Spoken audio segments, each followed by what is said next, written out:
ये है कोलकाता तपसिया।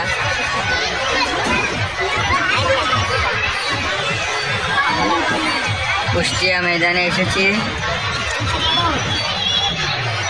মেলায়।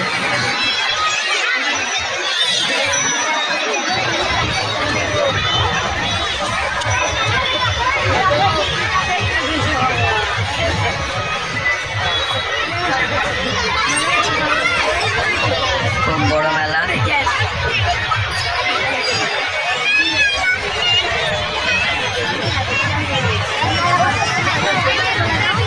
এই মেলা ঈদের এখন 1 সপ্তাহ পরে বন্ধ হবে। যাদের আশা তারা চলে আসতে পারো।